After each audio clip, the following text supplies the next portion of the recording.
I never imagined I'd be standing barefoot in my own driveway staring down a tow truck that had been summoned by a homeowners association while my wife stood behind me, shaking, clutching medical records like they were a shield.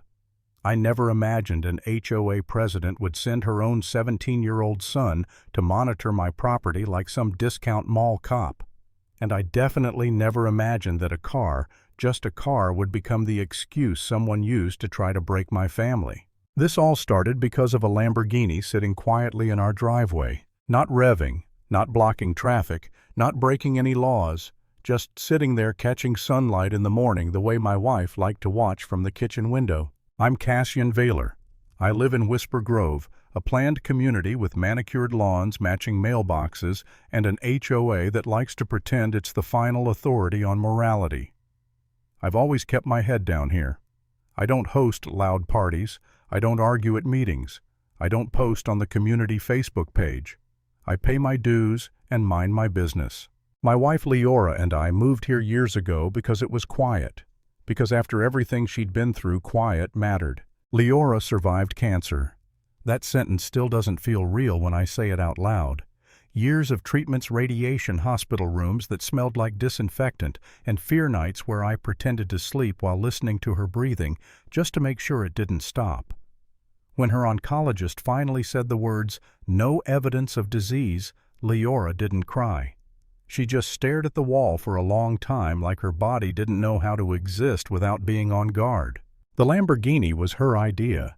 She picked it out from a hospital bed, scrolling photos with one finger tracing the curves on the screen like it was a promise. It wasn't about status. It wasn't about money. It was about survival. Proof that something beautiful could exist after something ugly tried to take everything from us. We don't even drive it much. Most days it just sits there right where she can see it. Some mornings she makes coffee and watches the sun hit the hood. That's enough for her. Apparently that was too much for the HOA. Her name is Miranda Wexley, president of the Whisper Grove HOA. She has that look, tight smile, clipboard always tucked under one arm, eyes that scan instead of see. The kind of woman who says community values the way other people say my way or else. She showed up one afternoon with a violation slip already half written. Didn't knock. Just stood at the edge of our driveway like she owned it. "You're seriously defending a Lamborghini in a family neighborhood," she said, lips pursed. "That's not a driveway. That's a showroom." Behind her stood her son Thatcher, 17. Hoodie, half-zipped aviator sunglasses tilted just low enough to be disrespectful. His eyes never left the car, not once. "My son should be the one driving it," Miranda continued. "It sets the wrong example. I told her she was trespassing. I told her the driveway sat on land leased through a trust I managed. I told her calmly that her board charter had expired months ago and she had no authority to issue citations. She blinked. Just once. Her grip on the clipboard tightened. That's when I knew this wasn't about rules. It was about control. Thatcher muttered something behind her. "Told you he was just a renter." "Mom, I'm taking it." He took a step toward the passenger door. "I didn't raise my voice. I didn't threaten. I just said one more step and you're looking at a felony. Grand theft auto. Caught on camera." Miranda snapped back that I couldn't threaten children. I reminded her that 17 was old enough to know trespass from entitlement.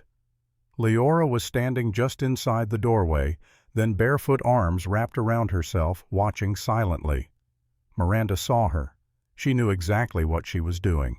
By that evening, Miranda had posted a photo of herself by the community fountain holding a laminated sign about modesty and maturity. She didn't include our driveway. That would have made her look bad. Instead, she framed it like a public service announcement. The comments rolled in, some praising her, some confused, some asking who decided what was excessive. She didn't answer any of them. By 3 p.m., every house had a printed letter stamped with an outdated HOA seal. Proposed Rule 14B, Visual Property Compliance. Language so vague it could have applied to anything.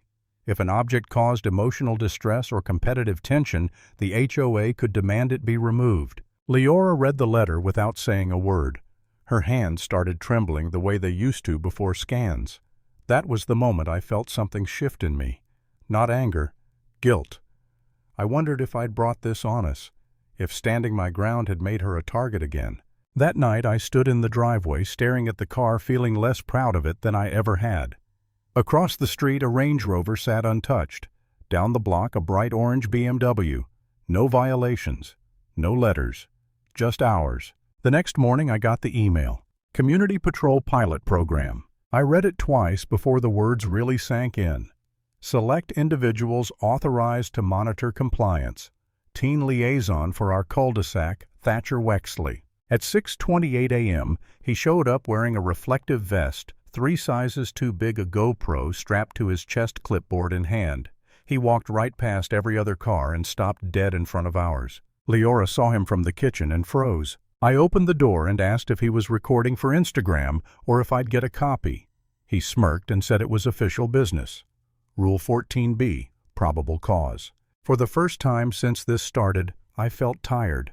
Bone-deep tired.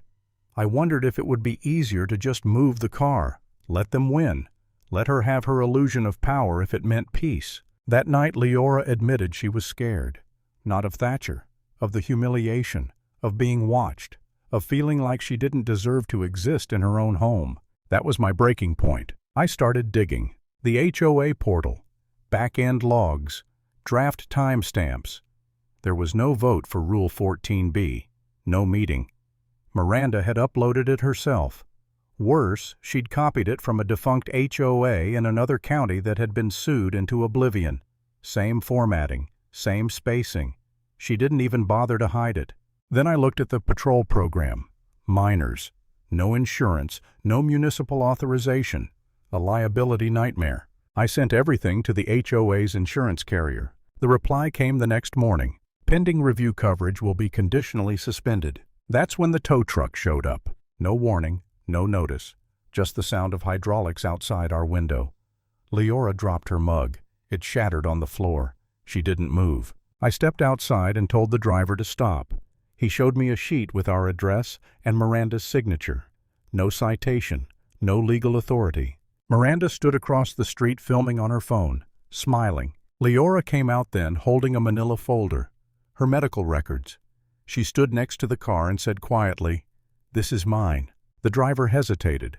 I told him he was on trust land. Unauthorized seizure. Criminal trespass. He backed off, slowly, without apology. Miranda didn't say a word. She just turned and walked away. 2 days later, Eloise Marvin, the HOA secretary, knocked on my door with a flash drive. Logs, emails, proof Miranda had forged votes, used her name without consent. The emergency meeting was packed. Neighbors stood up one by one telling their stories.